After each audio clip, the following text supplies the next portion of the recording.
Thank you to Liberty for this chance the night before. Right, before I go on with Sibongile, I've just had another question. The person says here, FAL students, can you lift answers straight from the passage?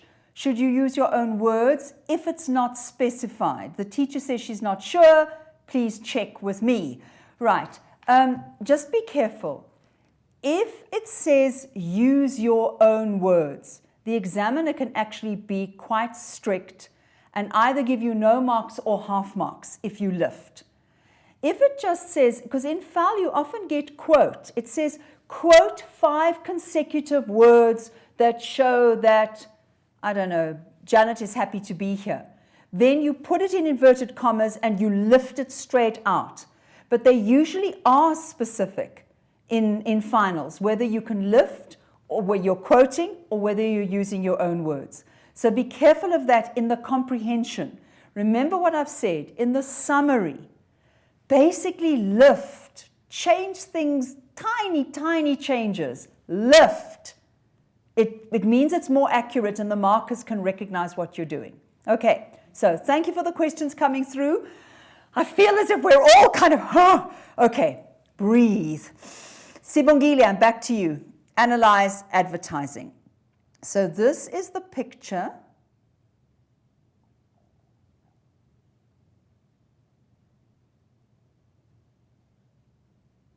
There's the writing, and then remember, if they think you can't read it or you're going to have a problem, they retype it for you. So please won't you just read that through?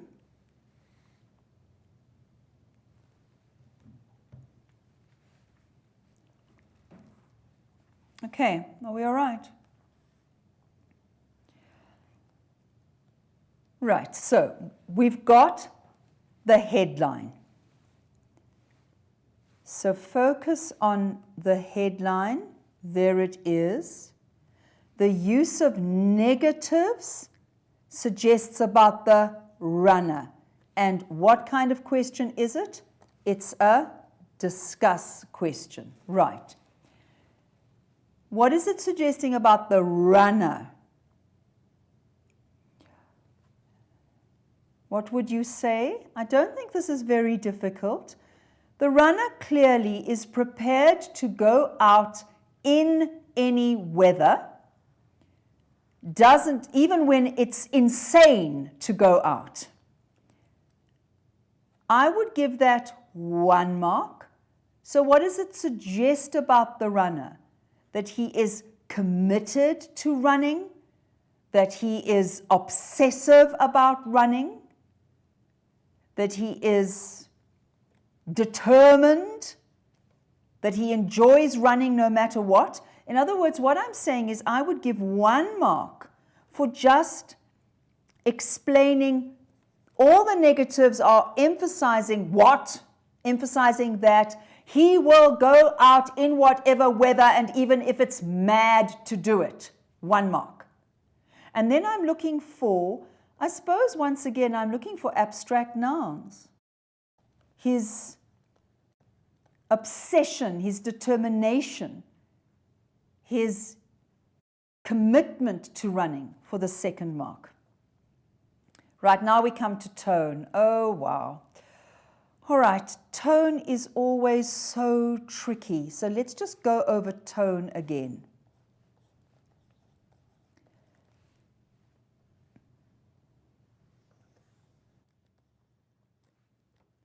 When a person speaks, we talk about the tone which can be heard in the words and in the way the person speaks, in the voice. So tone has to do with the speaker. I use a particular tone. And when we're talking about print, we're trying to hear the tone in the words. Now, the biggest problem with tone is getting the vocab to discuss the tone. So again, can I give you an example from the Hamlet lesson today? We were talking about Horatio's lines. When Horatio says to Hamlet, Hamlet's asked, was the ghost my father? Did it look like my father? Was it my father? And Horatio says, I've seen your father. These hands are not more like. So what is he saying? The hands are not more like the hands than the ghost is like the ghost. In other words, these hands, look at them, they are as like my hands as I am like me. What is his tone? And you know, I battled with this because one student said, is it desperate? And I said, no, it's not desperate. It's certainly urgent. He wants to persuade Hamlet that the ghost really is his father, but it's not desperate.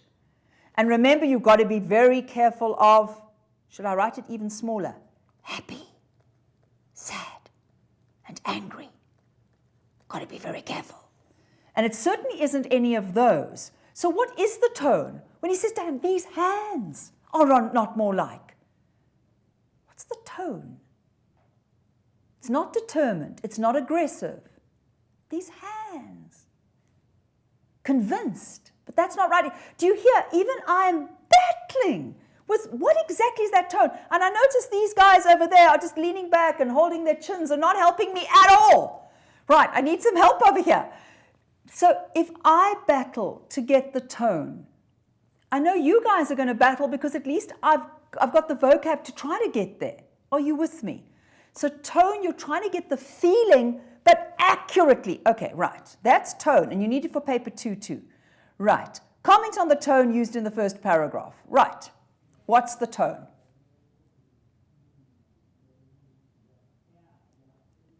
Okay, is it laughing at the person? Is it admiring? You aren't one to let a little torrential downpour. Is it admiring? Is it respectful? Is it semi-mocking? Do I think this is mocking because this is coming? Right. Once you've decided on a tone, comment on. Now you've got this problem. What do they want me to say? It's exactly like the affective question. Is why would that tone be used? So look at the first paragraph. It's admiring that this person wants to go out in all weathers because it's suggesting that this person can go out if you buy a particular shoe. It is to flatter the viewer and then to link the viewer to their product by making the viewer, yeah, that's me. That's the kind of person I am. Righty-o, you got me. Right, now we come to techniques. Please, people, you have to name the technique. What do students do in the exams? They give me an example. I want you to find the technique, identify it, and then discuss it. Right. So let's look for, where am I looking for it? Identify one persuasive technique anywhere you like. Now don't look at what you've already looked at. So look at another technique. So maybe you want to look at colloquial language. Get in the way of, hit the road, nuts. So your technique that you're choosing is the use of colloquial language. How is that persuasive? Because it makes a certain intimacy, a certain familiarity, as if you are very close to the advertiser, makes you feel very involved in it. Whatever you choose, but please find a technique and name the technique. Then, so one is identify the technique, and that means you've got to give your own word, this technique. Then you give the example. Then you give the discussion. Home language students, how is this marked? 2 ideas well discussed. It isn't really 1 mark, 1 mark, 1 mark. The marker reads the whole thing and decides on why it would work. Why is it effective? You're looking at the critical, whatever, the technique for persuasion. Right. Visual image.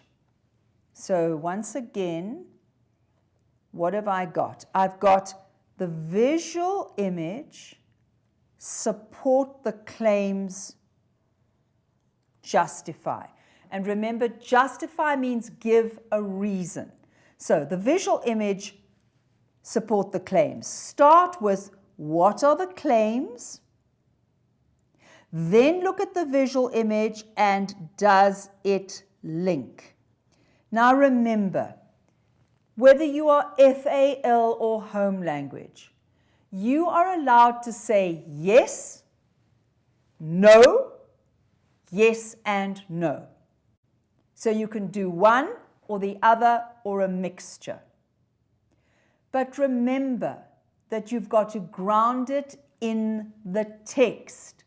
So what I see, especially in FAL answers, is they will say something like, no, I don't think so because I tried this product and I didn't know. No, you've got to ground it in the text. So what are the claims made by the advertiser is that you're going to be warm and dry, okay? Right, now you go to this. Does this man look warm and dry to you? You can go yes, you can go no. Go back to the question. Does the visual image support the claims? That's all we have to do. So, yes, he looks warm and dry because he's running through this wet, snowy environment, and he looks as if he's going onwards and upwards. Or, no, it's very difficult to see if he's warm and dry, and certainly there doesn't appear to be any smile on that face as far as I can see, looking very closely. So he doesn't look very comfortable, so the picture's a little bit unfortunate or whatever. I don't mind as long as you are focusing on that picture. Okay, does that take us to the end of Sibongile?